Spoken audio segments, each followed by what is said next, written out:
আসসালামু আলাইকুম বন্ধুরা, কেমন আছেন সবাই? আশা করি সবাই অনেক বেশি ভালো আছেন। আমি আল্লাহর রহমতে ভালো আছি। আসলে একটা লং ভিডিও বানাইতে অনেকটা সময় লাগে, অনেকটা কষ্ট হয়। এইজন্য লং ভিডিও বানাই না। আর লং ভিডিও বানানোর যে টপিক, এই টপিকগুলো কিন্তু খুঁজে পাওয়া যায় না আসলে মূলত। আসলে এই প্ল্যাটফর্মে তো নতুন, এত কিছু বুঝেও না কিভাবে কি করব, কি না করব। এই জন্য আর কি। আর সবচেয়ে বড় বিষয় হচ্ছে আমার বাচ্চা ৩টা। এই ৩টা বাচ্চা সামলায় তারপরে এইসব কাজ করা খুবই কষ্টকর। আমার হাসব্যান্ড পাশে থাকে না, সবকিছু আমার একাই করা লাগে। বাজার-টাজার যা আছে সব আমার একাই লাগে।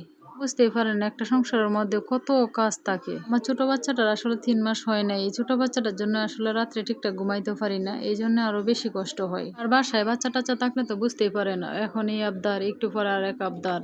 এইটা খাইবো, ওইটা খাইবো কইরা দেওয়া লাগে। আর এই ছোট বাচ্চা নিয়ে করা কি কষ্ট! আহারে ইস!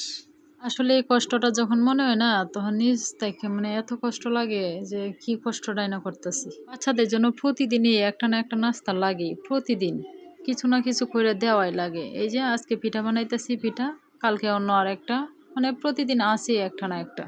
শুধু আমার বাসায় না, যাদের বাসায় ছোট ছোট বাচ্চা আছে সব বাসায় আসলে এই বিকালবেলা একটা নাস্তা করে দেওয়াই লাগে। এই যে আপনাদের সাথে কথা বলতে বলতে পিঠা বানাইতেছি, এখন পিঠা বানানো প্রায় শেষই হয়ে যাইতেছে। এই পিঠাগুলো খাইতে আসলে অনেক মজা হয়, মজা যেমন কষ্ট এমন। সবচেয়ে বড় কথা হইলো এই যে কষ্ট করে ভিডিও বানাইতেছি, এই ভিডিওটা আসলে পুরাটা কেউ দেখে না। 2-4 সেকেন্ড দেখে, দেখে পরে একটা কমেন্ট করে দেওয়া জায়গা। আমারটা দেখবো কি, বড় বড় সেলিব্রিটি যারা আছে ওদেরটাই দেখে না। ওইদিন এক আপুর ভিডিও দেখলাম, আপু বলতেছে যে একটা ভিডিও ছাড়ার 2-4 সেকেন্ডের মধ্যেই অনেক কমেন্ট আসে। আর এই কমেন্টে বলে যে আপনার ভিডিওটা ভালো লাগলো, পুরাটা দেখলাম, এই সেই। মানে 2-4 সেকেন্ডে পুরা ভিডিওটা সে দেখে ফেলছে। 3 মিনিটের 4 মিনিটের একটা ভিডিও, মানে 4 সেকেন্ডের ভিতরে সে এরকম কমেন্ট করে বসে থাকে। আপুটা এত রাগ পাইছে, বলার মতো না। আসলে স্বাভাবিক, 2-4 সেকেন্ডের ভিতরে যদি এরকম কমেন্ট করে তো স্বাভাবিক রাগ করবেই। আমরা যারা নতুন আছি আসলে একজনের পাশে যদি একজনে না থাকি, একজনের ভিডিও আর একজনে না দেখি, তাহলে তো দেখা যায় যে কেউই আগানো সম্ভব না। আসলে এই প্ল্যাটফর্মে কাজ করা অনেক কষ্ট। তার চেয়ে বড় কষ্ট তো সফলতা পাওয়া। সফলতা তো বললেই আসে না। এখানে অনেক রুলস, অনেক নিয়ম আছে, ওইগুলো মানতে হয়। সব রুলস নিয়ম মাইনে যদি কাজ করতে পারি আর ধৈর্য সহকারে করতে পারি, তাহলে যদি কোনো একদিন আমরা সফল হইতে পারি আর কি। এই জন্য তো আমরা একজনের আর একজনের সফলতা খুবই দরকার।